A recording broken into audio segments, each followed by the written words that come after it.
el pastor, ¿verdad?, en algunas circunstancias nos pide ayuda a varios hermanos de la iglesia para que nosotros podamos también traer la palabra, y es una gran bendición hacerlo. Es una gran responsabilidad siempre tratar de buscar la palabra que el Señor quiere entregar y que sea la apropiada y la que Él quiere, no la mía. Entonces, siempre orar mucho para que eso suceda y confiar en el Señor. Y esta palabra, la verdad que hacía mucho tiempo que Él había puesto en mi corazón, y anteriormente, cuando los pastores fueron a Alemania, me tocó también hacer una predica. Yo ya tenía esta palabra acá, el tema en mi cabeza ya estaba, pero en ese momento, no sé por qué, finalmente fue otra la palabra de ese día. Y bueno, son las cosas del Señor, ¿no?, que nos va cambiando y nos va indicando cuáles son las cosas apropiadas, digamos, para cada momento. Y bueno, la palabra de hoy se trata de amor. Yo recuerdo las palabras del hermano Felipe de las últimas veces que le tocó a él darnos la palabra, y él habló del amor del hombre, y habló del corazón, y dio como ejemplo ahí dos tipos de corazón: el corazón natural, ¿verdad?, y el corazón como le gusta al Señor, el corazón conforme al Señor, ¿verdad? Pero bueno, para aplicar justicia, ¿verdad?, a las palabras del hermano Felipe, y también justicia a nuestro Señor, hoy día vamos a seguir hablando del amor y del corazón, pero del corazón de Dios. Vamos a dar una pequeña muestra hoy día que seguramente no le hace justicia al verdadero amor y el corazón que tiene el Señor, a través del estudio de la palabra del libro de Oseas. Así que los quiero invitar a que puedan abrir su Biblia en el libro de Oseas. Y quiero expresar que el Señor, a través de este profeta, que es llamado, ¿no es cierto?, uno de los 12 profetas menores, y son profetas menores, el primero de los 12 profetas menores que aparecen en la Biblia, y se les llama profetas menores no porque sean más pequeños de porte, ¿no es cierto?, ni porque sean menores de edad, sino que porque la extensión del libro que escribieron en la Biblia es más pequeño, ¿ya? Pero la verdad que muy, muy importante. Entonces, el Señor, a través del profeta Oseas, y tomando como ejemplo la vida del profeta Oseas, Él revela su corazón. Él nos revela el corazón, y por alguna circunstancia, ¿no es cierto?, que solo Dios sabe, esta palabra, el profeta Oseas fue inspirado por el Espíritu Santo, ¿no es cierto?, a que escribiera esta palabra, relatara parte de su vida, palabra profética, porque era palabra también que él tenía que ministrar al pueblo de Israel.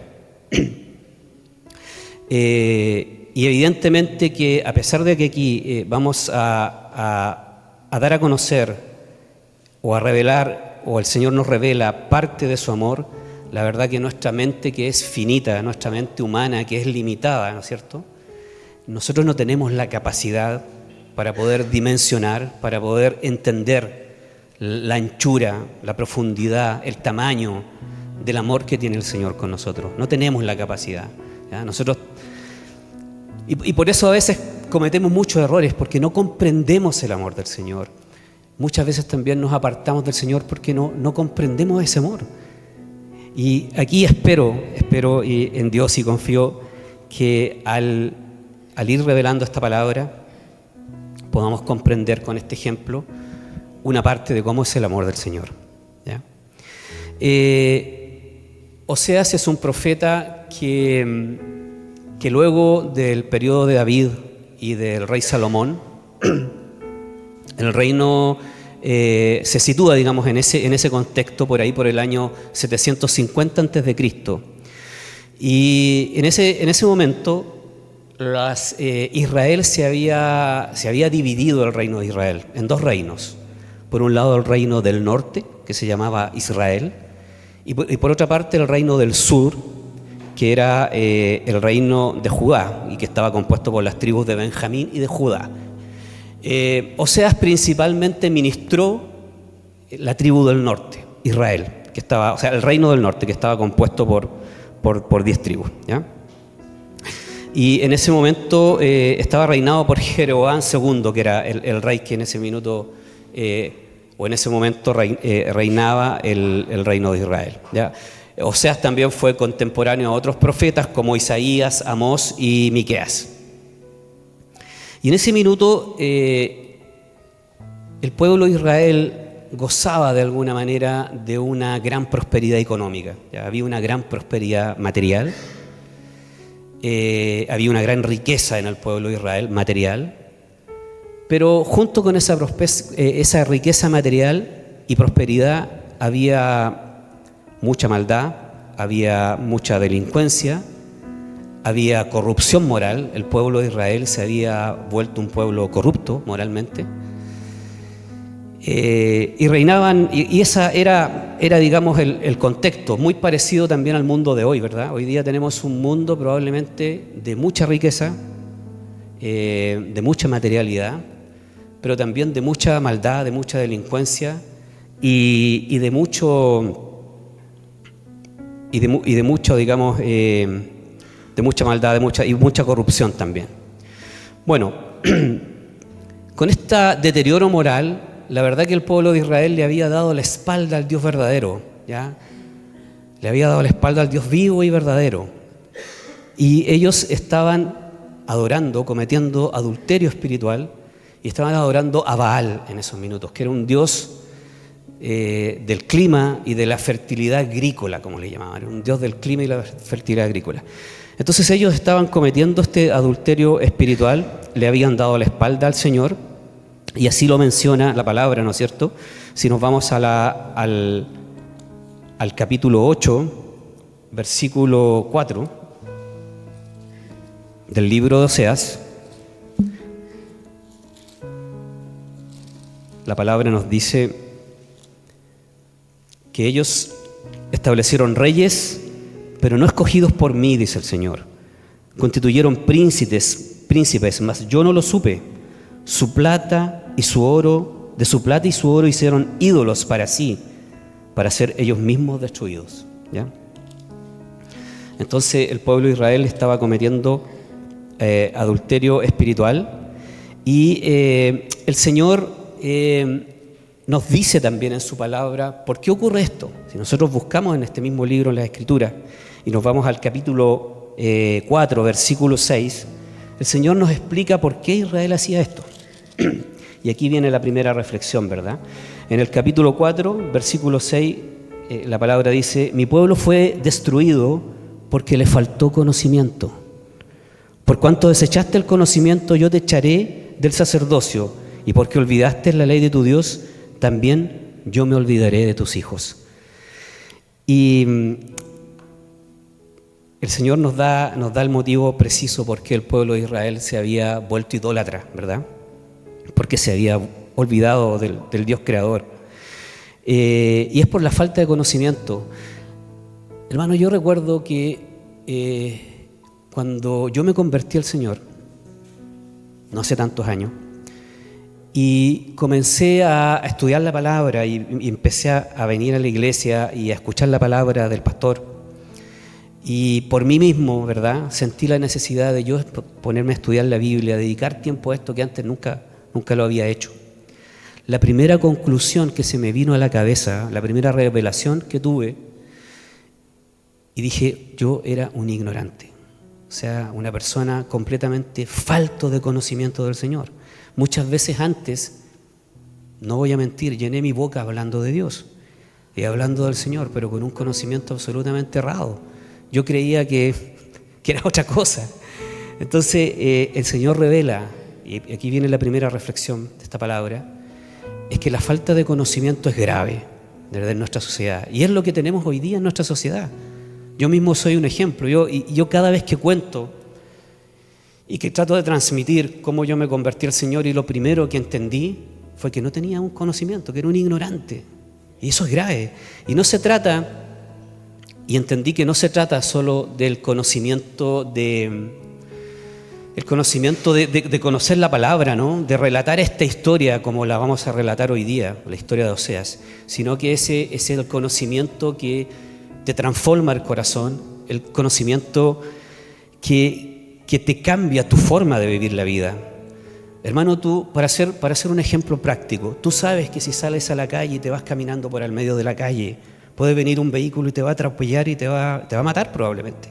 Y tú por ese conocimiento tan práctico, tú no caminas por el medio de la calle, te vas por la orilla caminando, ¿no es cierto? O sea, de esa manera, de forma muy, muy burda, ¿no es cierto?, haciendo la comparación, pero de esa manera nosotros debemos apropiarnos del conocimiento del Señor.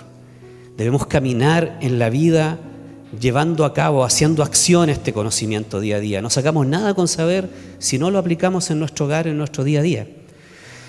Y eso puede ocurrirle a un cristiano, nos puede ocurrir a nosotros. Podemos saber muchas veces del conocimiento del Señor, pero no lo aplicamos. Y eso está mal, y esa falta de conocimiento, que no lo vivimos, que no lo vamos transmitiendo a nuestros hijos también, de generación en generación, evidentemente que nos va a llevar finalmente, y aquí lo dice la palabra, así como Israel, a un deterioro moral y a la idolatría, que es el pecado por el cual Oseas es llamado por el Señor a profetizar, por la idolatría de Israel.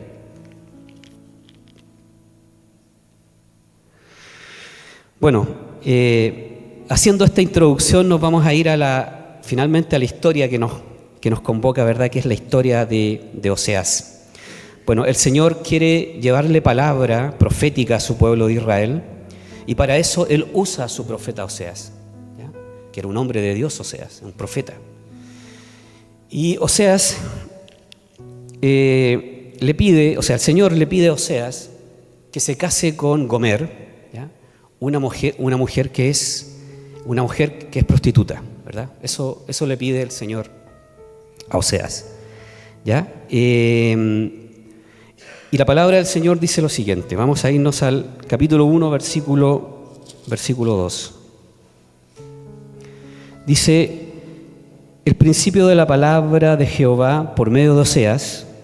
Dijo Jehová a Oseas: ve, tómate una mujer fornicaria e hijos de fornicación, porque la tierra fornica apartándose de Jehová.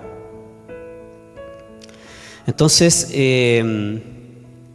si ustedes se fijan aquí en la palabra, él va, de alguna manera le pide que Oseas, para llevar este mensaje profético a su pueblo, él vaya también dando el ejemplo con su vida, ¿no? Le dice: toma una mujer fornicaria y ten hijos de fornicación.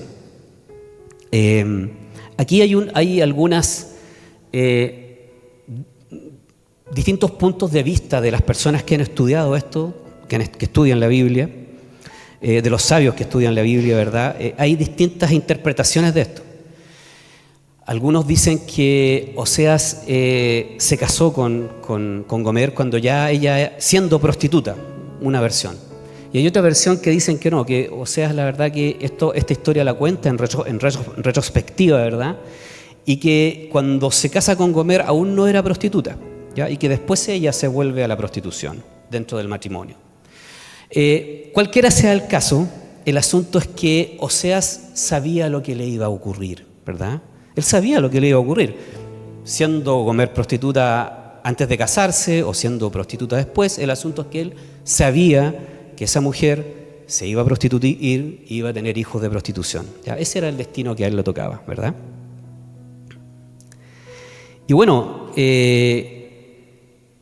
él sabía, evidentemente, probablemente yo pensaba en que hubiera pensado Oseas, él sabía lo que le iba a tocar en la vida, ¿no? Él sabía porque ya se lo había revelado el Señor. Entonces a mí también otro aprendizaje de esta palabra es la obediencia también de Oseas, ¿verdad? Un hombre de Dios. Porque no sé si cualquiera de ustedes, hermanos, yo mismo, no sé, si el Señor nos dice: oye, vas a casarte con una mujer que va a ser prostituta, no sé si me tomaría el tiempo y dice: por favor, Señor, piénsalo bien, esperemos unos 5 o 6 años y por favor confírmamelo. Pero Pero bueno, ahora, el Señor está llevando un mensaje profético a través de Oseas, tomando como ejemplo Oseas. Y ese ejemplo también es tan válido para el día de hoy para nosotros, en el sentido de que el Señor, sabiendo que su pueblo de Israel, porque Él todo lo sabe, sabía que el pueblo de Israel iba a cometer adulterio espiritual, iba a idolatrar a otros dioses. Él, sabiendo todo eso, el Señor igual adoptó a este pueblo de Israel, lo hizo suyo y fue fiel y ha sido fiel con Él por siempre, ¿ya? Entonces, de igual manera nosotros, hermanos, como el pueblo de Israel, también nosotros tenemos un esposo que es nuestro Señor Jesucristo. Y Él, sabiendo también cómo íbamos a ser nosotros, así como Gomer sabía cómo iba a ser su esposa, el Señor Jesús también nos tomó a nosotros, sabiendo que estamos llenos de pecado, sabiendo que nosotros somos propensos también a la idolatría, ¿verdad? Él, sin importar aquello, Él nos escogió y nos amó desde antes de la fundación del mundo, ¿ya? Para Él nos escogió y nos apartó y nos tiene aquí, ¿verdad? A pesar de todo nuestras imperfecciones y de todas nuestras faltas que día a día quizás podamos cometer. Y claro, y nosotros somos seres tendientes a la idolatría, ¿ya? Y eso lo advierte en Juan, digamos, en primera de Juan, capítulo 5, un versículo muy conocido, ¿verdad? Versículo 20 y 21. En primera de Juan dice: pero sabemos que el Hijo de Dios ha venido y nos ha dado entendimiento para conocer al que es verdadero. Y estamos en el verdadero, en su Hijo Jesucristo. Este es el verdadero Dios y la vida eterna. Finalmente termina Juan en el versículo 21 diciendo: hijitos, guardaos de los ídolos. Amén. Este mensaje de Juan no es al mundo. Este es un mensaje que Juan está dando a una iglesia cristiana en Asia. Así como nosotros somos iglesia cristiana en el Señor, ¿verdad? Hijitos, guardaos de los ídolos. ¿Ya? Entonces, el Señor sabe que nosotros somos propensos a la idolatría, y un ídolo, buscando algunas definiciones, hermanos, es cualquier cosa, ¿verdad?, que pueda capturar nuestro corazón, nuestro afecto y nuestra mente. Y aquí viene el problema: más que a Dios, ¿ya? Puede que se trate de algo bueno, puede que se trate de algo malo, pero cuando esa cosa que tú anhelas o que tú quieres con tanta pasión, con tanta dedicación, la quieres más que a Dios, ahí estamos en un problema. Podemos entrar, es una alarma que podemos estar entrando a la idolatría. Y yo busqué algún ejemplo de cómo hoy día podríamos tener idolatría, si bien hoy día probablemente no existen estos dioses de la antigüedad, ¿verdad?, que distintas culturas tenían distintos dioses en la antigüedad. Hoy día eso no existe, es verdad, es muy, excepto algunos pueblos con ciertas cosmovisiones, ¿verdad? Pero la sociedad occidental, como la que vivimos nosotros, no tiene estos ídolos como los de antaño, ¿verdad? Y buscando encontré un ejemplo muy bueno, y que decía que el ídolo de nuestra sociedad moderna hoy día es uno mismo. El ídolo soy yo. Yo soy el ídolo, y al cual el ser humano individualista, ¿verdad?, donde hoy día cobra importancia el ser individual, donde yo soy más importante que todo lo demás. El mundo y cada persona individual hace altar de uno mismo. O sea, yo me merezco salir de fiesta, ¿verdad? Yo merezco pasarlo bien. Yo merezco comprarme más ropa. Yo merezco tener 2, 3 casas. Yo merezco la mejor carrera. Yo merezco titularme y voy a dar todo por sacar esta carrera y salir adelante, ¿verdad? Y ser un profesional exitoso. El problema es, nada de eso está mal. Sí, puede ser, ¿no? Puede ser que no es malo que te compres un auto. Casi todos acá tenemos vehículos. No es malo que nos compremos ropa, ¿verdad? El problema está cuando eso que anhelamos está primero que Dios. Y cuando eso que anhelamos y cuando estamos haciendo altar de nosotros y nos damos la licencia de cumplir nuestros deseos materialistas y lo damos todo. Estamos en una sociedad donde el trabajo, y hablo por mí mismo, yo mismo estoy en una vorágine de trabajo y de cumplir metas y de hacer actividades que me tiene absorto, completamente absorto, y pasan semanas a veces en que no levanto cabeza. Y evidentemente que es una alerta y puedo estar cayendo en una idolatría. Entonces, Juan nos advierte, hijitos, guardaos de los ídolos. ¿Ya? Y es lo que pasa hoy día. Hoy día esta sociedad pone un gran altar en el hombre. Pero volvamos a la historia de Gomer.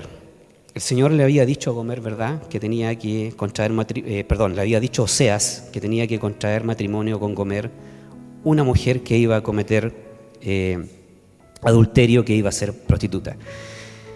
En Oseas, el capítulo 1, versículo 3 al 9, vamos a ver cómo fue este matrimonio. Dice: fue pues y tomó a Gomer, Oseas, hija de Diblaín, la cual concibió y le dio a luz un hijo.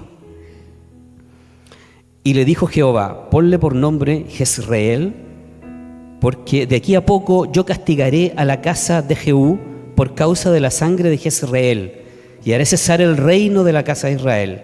Y aquel día quebraré yo el arco de Israel en el valle Jezreel.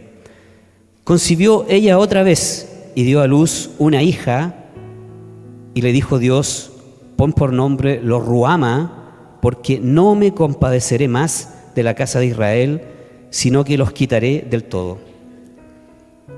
Mas de la casa de Judá tendré misericordia y los salvaré por Jehová su Dios.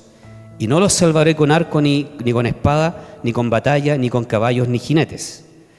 Después de haber destetado a Lo-ruhama, concibió y dio a luz un hijo. Y dijo Dios: ponle por nombre Lo-ami, porque nosotros no sois mi pueblo, ni yo seré vuestro Dios. Bueno,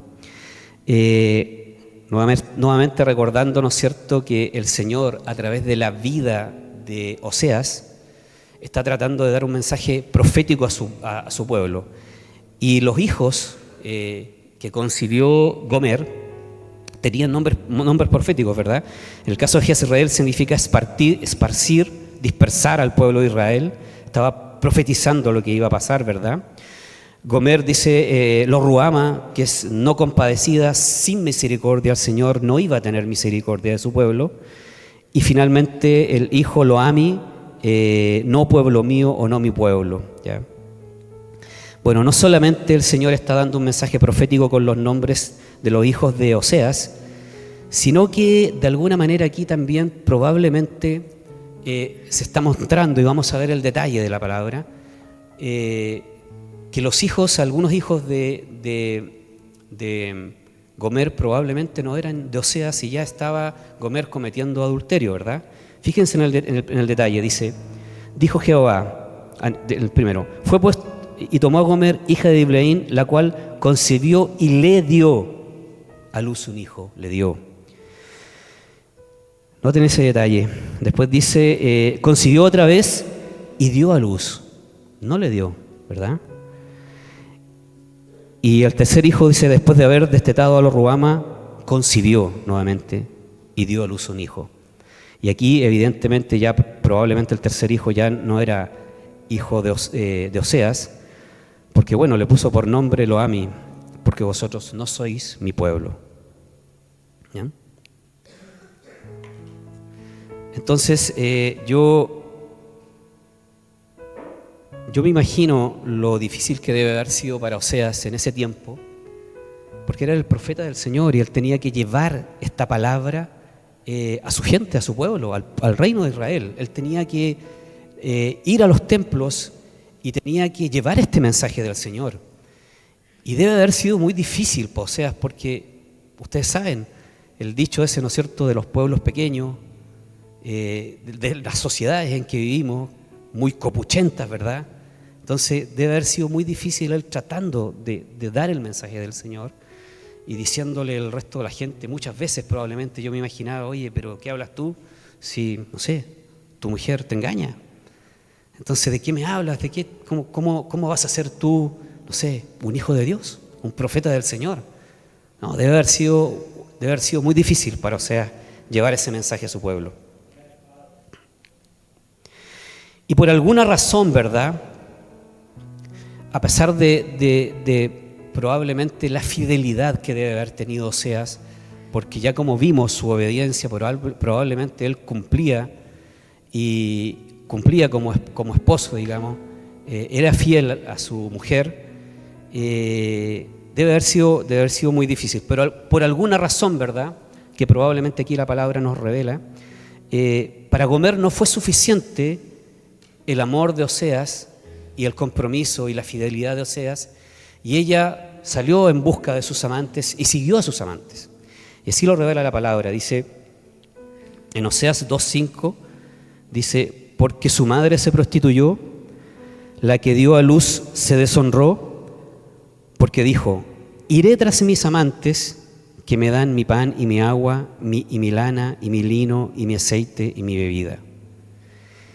En el versículo 8 dice: y ella no reconoció que yo le daba el trigo, el vino y el aceite, y que le multipliqué la plata y el oro que ofrecían a Baal. ¿Ya? Entonces, nuevamente el Señor, a través de la historia de Oseas, está también relatando cómo el pueblo de Israel se relacionaba con él en esos momentos. ¿Ya? Y claro, aquí la palabra dice que a pesar de lo que le daba Oseas, Gomer salió en busca de sus amantes, y al parecer, a mí, lo que me da a entender esta palabra es que probablemente Oseas era una persona que vivía en humildad, porque él era profeta del Señor, él tenía que probablemente buscar su sustento, y también tenía que dedicar mucho tiempo también a la palabra, llevar la palabra del Señor y profetizarla a su pueblo. Y aquí la palabra dice, claro, que ella se fue en busca de su pan, de su agua, de su lana, de su lino, de su aceite, de su bebida. O sea, había una necesidad que la llevaba a seguir, digamos, a sus amantes también. Entonces, da a pensar eso. Pero también el versículo 8 nos revela y dice que ella no sabía que yo le daba el trigo, el vino y el aceite, y que le multipliqué la plata y el oro que ofrecían a Baal. O sea, dos cosas. Primero, el Señor, a pesar de nuestras circunstancias, ¿verdad?, a pesar de que el pueblo de Israel le era infiel y hacía idolatría, Él seguía, digamos, brindándole, seguía proveyendo al Señor día a día de todo lo que necesitaba. Y ellos pensaban que se lo daban el Dios Baal, ¿ya? Y no sabían que era el Señor el que estaba ahí, que a pesar de haberle dado la espalda, probablemente por muchos años, Él seguía ahí suministrando y dando. Y es como sucede con nosotros. Nosotros probablemente muchas veces, sin darnos cuenta, le damos la espalda al Señor. A veces creemos que lo estamos haciendo bien, no reconocemos, no damos las gracias al Señor, ¿ya? Y es Él el que nos provee de todo. Si bien es cierto, tenemos que trabajar para obtener nuestro sustento, pero es el Señor el que provee las condiciones. Es el Señor el que nos da el entorno adecuado, que toca los corazones de las personas adecuadas para que nos den el trabajo y poder tener sustento. Finalmente es el Señor el que nos provee, ¿ya? Y aquí la palabra dice: ella no reconoció que yo le daba el trigo, el vino, el aceite, y que le multipliqué la plata y el oro que ofrecían a Baal. Yo imagino que quizás Oseas la siguió, la buscó, y de alguna manera él se las arregló para seguirle proveyendo lo que ella necesitaba, Oseas. Porque eso dice la palabra, y estamos tomando el ejemplo de Oseas para poder relatar lo que sentía el corazón del Señor. Entonces yo creo que Oseas se las rebuscó, quizás habló con amigos: oye, llévale esto, no le digas que yo te lo di, pero yo veo que ella necesita. Y ella quizás pensaba que eran sus amantes, como dice la palabra, que le seguían proveyendo. Y muchas veces el Señor, a pesar de nuestras faltas, ¿verdad?, Él continúa siendo fiel, nos sigue proveyendo todo lo que nosotros necesitamos. Nosotros, sin darnos cuenta, le podemos dar gracias a todo. Yo recuerdo una discusión, esta palabra, al estudiarla, me trajo a mi mente una conversación que tuve con un tío hace muchos años atrás dentro de mi periodo de ignorancia, ¿verdad? Cuando no tenía ningún conocimiento del Señor. Y recuerdo que él un tiempo me ayudó para estudiar en la universidad y él conversando un par de veces siempre se acordaba: oye, ¿te acuerdas que yo un tiempo te ayudé para que tú estudiaras en la universidad? Y miren la ignorancia, miren, lo relato con un ejemplo mío. Yo decía: sí, no, bien, pero fui yo el que respondí también. Po. Yo estudié, me saqué buenas notas y salí adelante. O sea, éramos dos yo, ¿ah? que luchábamos cuál era el mejor yo. Pero claro, es la ignorancia, es el Señor, ¿verdad? Entonces nosotros a veces no reconocemos y no sabemos darle las gracias y reconocer que todo lo que tenemos y todo lo que somos y todo lo que poco que podamos lograr en la vida es gracias a Él y gracias al Señor. Que a pesar de nuestras faltas Él nos sigue, así como Oseas seguía a comer, Él nos sigue y nos busca y nos provee y no falla, porque eso fue lo que prometió y Él no es hombre para no cumplir su palabra. Él es Dios y va a seguir cumpliendo. Pero cuando las cosas no funcionan por la buena, ¿verdad?, tienen que funcionar por la mala. Y esa es la grandeza que tiene nuestro Señor. Y a veces el Señor debe recurrir, ¿verdad?, a la disciplina. En el capítulo 2, versículo 9 dice: por tanto yo volveré y tomaré mi trigo a su tiempo, mi vino a su sazón, y quitaré mi lana y mi lino que había dado para cubrir su desnudez. Y ahora descubriré yo su locura delante de los ojos de sus amantes, y nadie la librará de mi mano. Y haré cesar todo su gozo, sus fiestas, sus lunas y sus días de reposo, y todas sus festividades. Y haré talar sus vides y sus higueras, de las cuales dijo: mi salario son, salario que me han dado mis amantes. Y las reduciré a un matorral, y las comerán las bestias del campo. Y la castigaré por los días en que incensaba a los Baales, y se adornaba de sus zarcillos y de sus joyeles, y se iba tras sus amantes, y se olvidaba de mí, dice Jehová.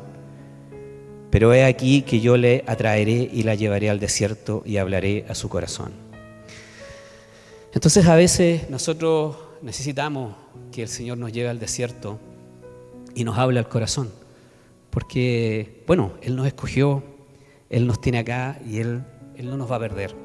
Entonces, a veces es necesario que recibamos a veces un poco de disciplina para hacernos despertar, ¿verdad?, y poder seguir caminando como el Señor quiere.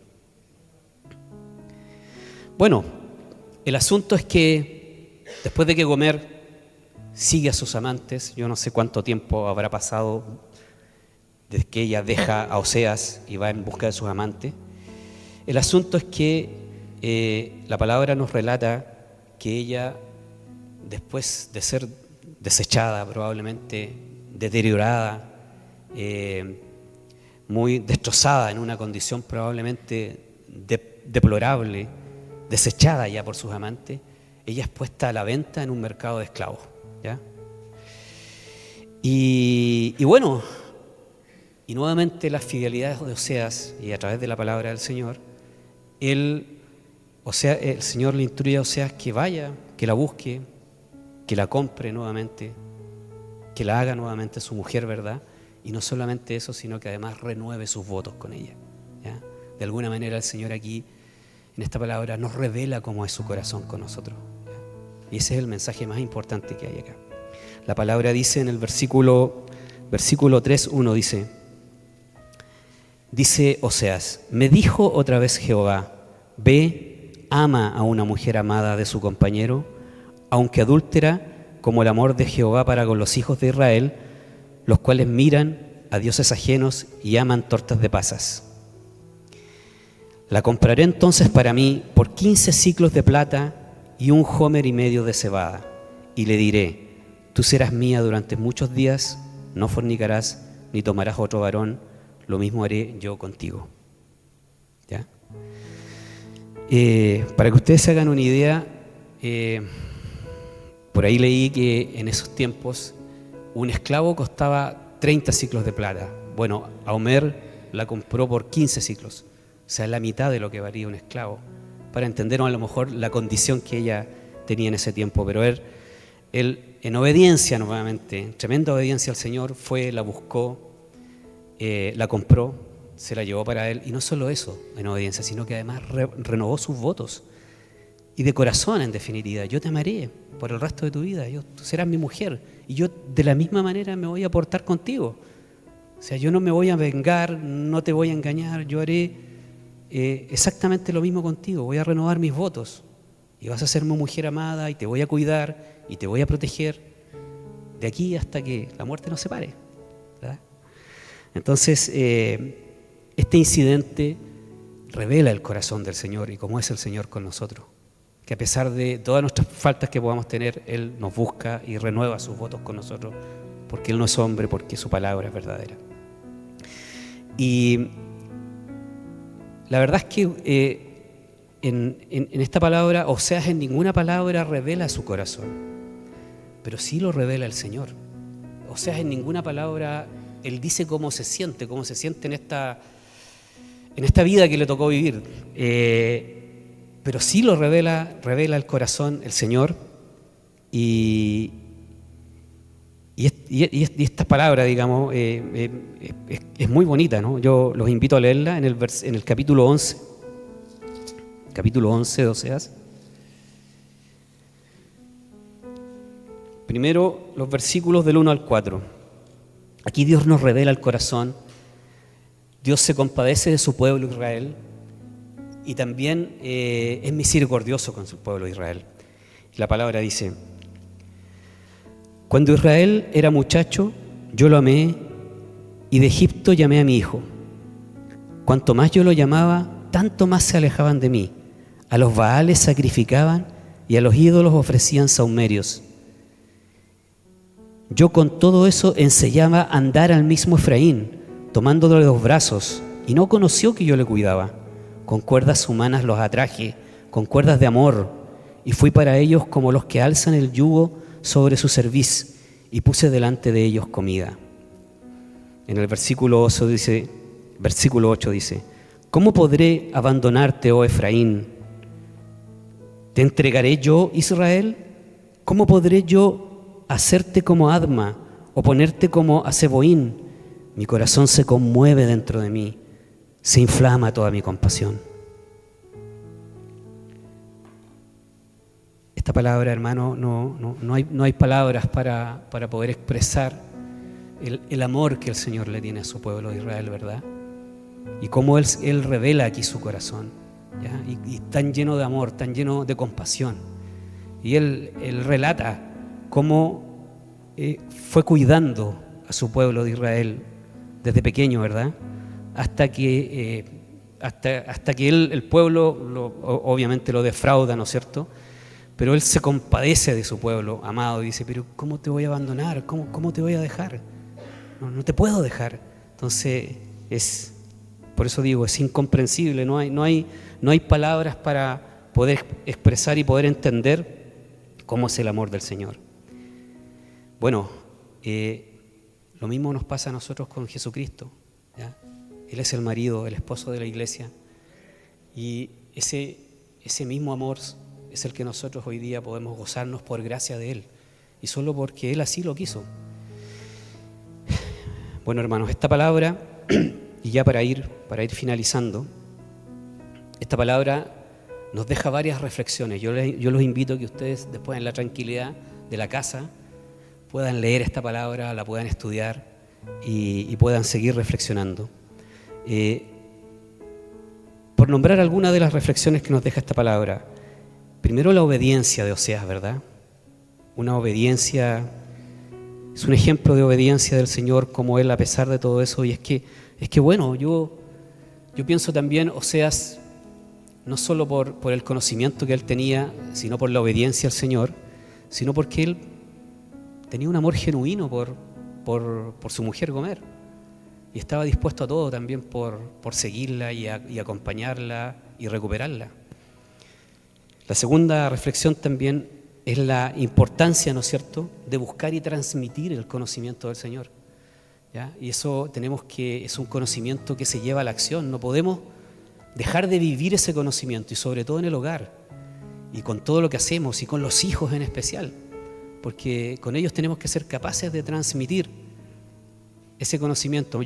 Una de las preocupaciones, ustedes conocen a mi hijo Bruno y saben también cuál es su condición. Una de las preocupaciones que yo tengo con él,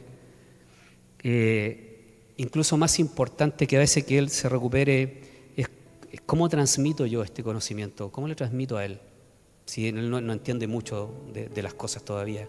Entonces, ¿cómo voy a transmitir? Pero bueno, espero en Dios, ¿verdad?, que él en el tiempo, que sea su tiempo, el de él, no el mío, él va a permitir que ocurra eso.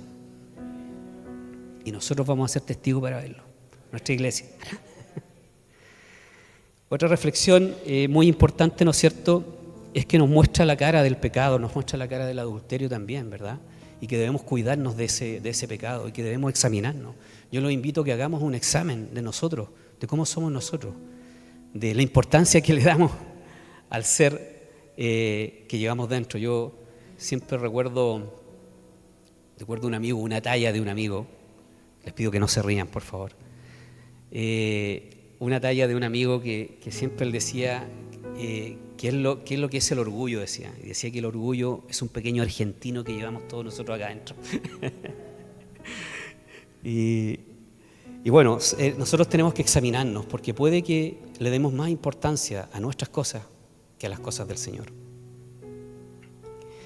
Y finalmente, y yo creo que es lo más importante que nos revela esta palabra, es el amor que tiene el Señor por nosotros.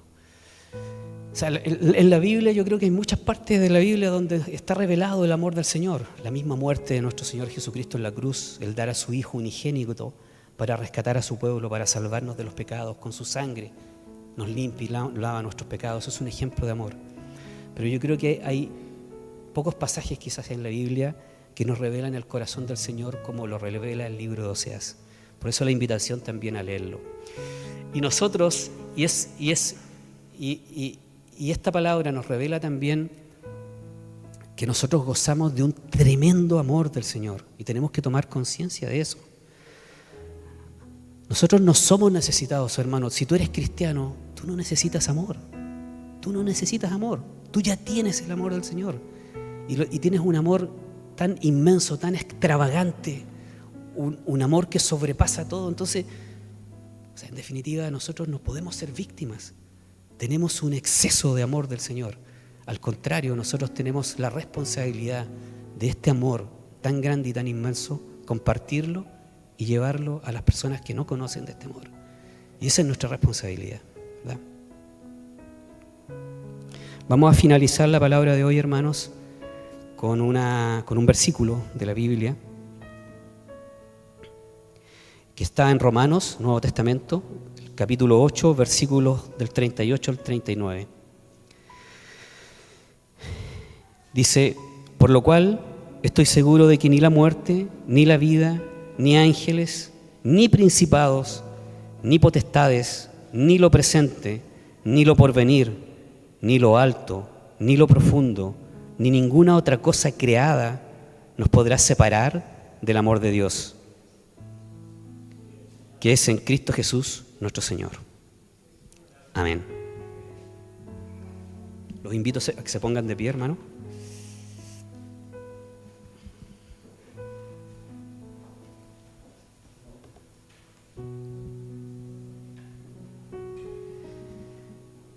Bendito seas tú, Señor. Gracias, Padre amado, por esta palabra que nos has entregado el día de hoy, Señor. Bendito sea tu nombre, Señor. Gracias, y permite que esta palabra, Señor, penetre los corazones de mis hermanos, Señor. Cuídalos, Señor. Quítanos de toda idolatría, Señor. Quítanos de todo pecado, Señor. Sácanos de los pecados del mundo, Señor. Santifícanos, Señor. Llévanos por una senda recta, Señor, agradable a tus ojos, agradable a tu vista, Señor. Queremos ser agradables a ti, Señor. Bendito seas, Señor. Te pido, Señor, que tú seas acompañando a mis hermanos a sus casas, que puedan llegar sanos y salvos. Líbralos, Señor, esta semana de toda maldad, Señor, de todo acto de delincuencia, de toda enfermedad, Señor, de todo pecado, Señor. Bendito seas. Te damos gracias el día de hoy y te bendecimos, Señor. Amén.